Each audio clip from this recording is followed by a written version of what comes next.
राहुरी अहमदनगर जिल्ह्यातला एक सामान्य वाटणारा मतदारसंघ. पण आता इथल्या लढतीची चर्चा संपूर्ण महाराष्ट्राच्या राजकारणात रंगली आहे.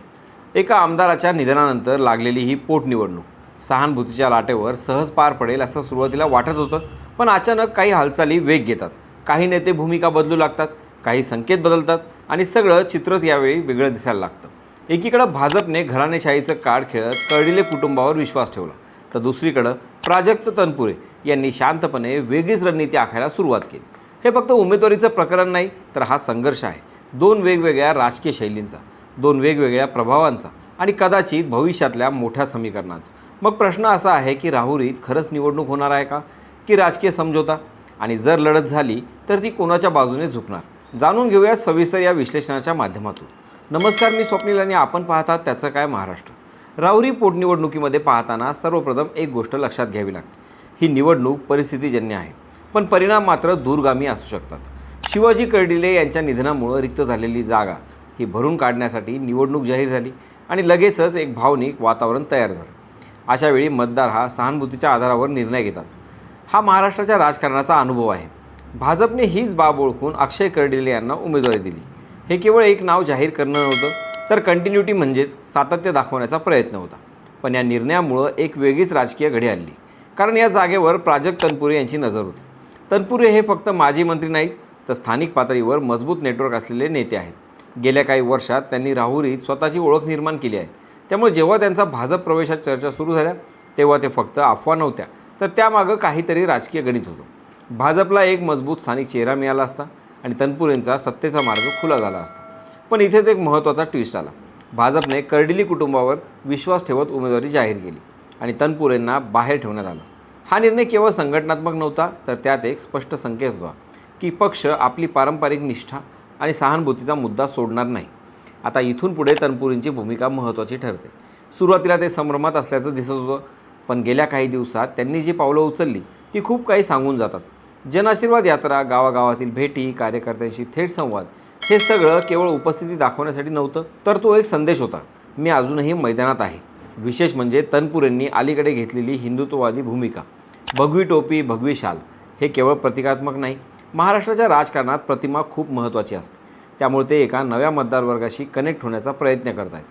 म्हणजेच त्यांनी स्वतःची ओळख फक्त राष्ट्रवादीपुरती मर्यादित ठेवलेली नाही, तर ती विस्तारण्याचा प्रयत्न सुरू आहे. जर तनपुरे अपक्ष म्हणून निवडणूक लढले तर ही निवडणूक पूर्णपणे वेगळ्या पातळीवर जाईल. कारण मग ही लढत पक्ष विरुद्ध पक्ष राहणार नाही, तर व्यक्ती विरुद्ध व्यक्ती अशी होईल. अशा वेळी स्थानिक नातेसंबंध, कामगिरी आणि वैयक्तिक विश्वास हे घटक निर्णायक ठरतात. या निवडणुकीत आणखी एक महत्त्वाचा मुद्दा म्हणजे मतांचं विभाजन. जर विरोधी पक्ष एकत्र आले नाहीत तर त्याचा थेट फायदा भाजपला होऊ शकतो. पण जर तनपुरेंना अप्रत्यक्ष पाठिंबा मिळाला तर समीकरणं बदलूही शकतात. महाविकास आघाडी आणि महायुतीतील अंतर्गत राजकारण देखील इथे महत्त्वाचं ठरणार आहे. कारण बघा, राहुरी पोटनिवडणुकीत सध्या जे दिसतंय त्यामागे एक न बोललेलं पण सगळ्यांना कळतंय असं राजकारण सुरू आहे आणि त्याचा केंद्रबिंदू ठरतात प्राजक्त तनपुरे. खरं तर काही महिन्यांपूर्वीच परिस्थिती वेगळी होती. तनपुरे यांच्याकडून काही सूचक वक्तव्य झाली होती. त्यातून त्यांनी भाजपकडून उमेदवारी मिळण्याची अपेक्षा असल्याचे संकेत दिले होते. विशेष म्हणजे ते विरोधी बाकावर असतानाही त्यांनी मुख्यमंत्री देवेंद्र फडणवीस यांचं उघडपणे कौतुक केलं होतं. महाराष्ट्राच्या राजकारणात अशी कौतुकाची भाषा ही सहजासहजी वापरली जात नाही. त्यामागे नेहमीच काहीतरी राजकीय संदेश असतो. त्यावेळेला अनेकांना वाटलं होतं की तनपुरे आणि भाजप यांच्यात काहीतरी अंडरस्टँडिंग तयार होत आहे.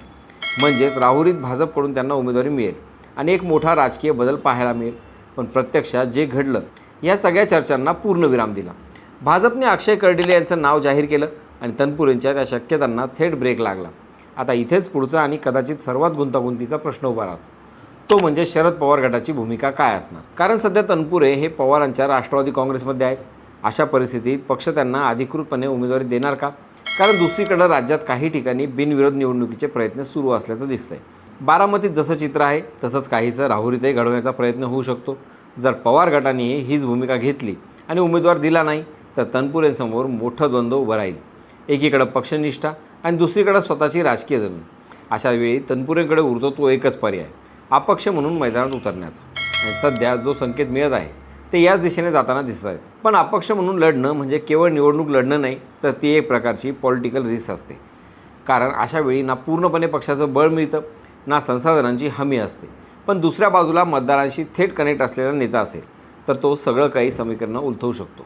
आणि म्हणूनच राहुरीची ही निवडणूक आता अधिकच रोचक बनते. कारण इथे फक्त भाजप विरुद्ध विरोधक असा सरळ सामना नाही, तर इथं आहे एक तिसरा कोन तयार होतोय, जो शेवटच्या क्षणी सगळं चित्र बदलू शकेल. निवडणुकीचा कार्यक्रम जाहीर झाला आहे. 23 एप्रिलला मतदान आणि 4 मेला निकाल. पण खरी लढाई कागदावर नाही तर मैदानात होणार आहे. सध्या दोन्ही बाजूंनी संपर्क मोहिमा सुरू आहेत. शेतकरी, युवक, महिला अशा प्रत्येक घटकाला आपल्याकडे खेचण्याचा प्रयत्न सुरू आहे. ही निवडणूक एक प्रकारे टेस्ट केस ठरू शकते, कारण इथे जे घडेल त्याचा परिणाम पुढील निवडणुकांवर होऊ शकतो. भाजपसाठी ही प्रतिष्ठेची लढत आहे, तर तनपुरेंसाठी ही स्वतःचं अस्तित्व सिद्ध करण्याची संधी. एकंदरीत राहुरीत सध्या जे काही सुरू आहे ते फक्त एक मतदारसंघापुरतं मर्यादित नाही. इथे निर्णय घेतला जाणार आहे कोणत्या प्रकारचं राजकारण पुढे चालणार, सहानुभूतीवर आधारित की संघर्षावर आधारित. पुढील काही दिवसात चित्र स्पष्ट होईलच. पण एक गोष्ट नक्की, राहुरीचा निकाल फक्त एक आमदार ठरवणार नाही, तर अनेक राजकीय दिशा ठरवणार आहे. तुम्हाला काय वाटतं, इथली लढत बिनविरोध होईल की तनपुरे निवडणूक लढवणार, किंबहुना त्यांनी ही निवडणूक लढवावी का? कमेंटमध्ये नक्की सांगा. बाकी राजकारणाच्या आखाड्यात आपली नजर कायम असणारच आहे. तेव्हा कुठेही जाऊ नका, पाहत राहा, सबस्क्राईब करा. त्याचं काय महाराष्ट्र.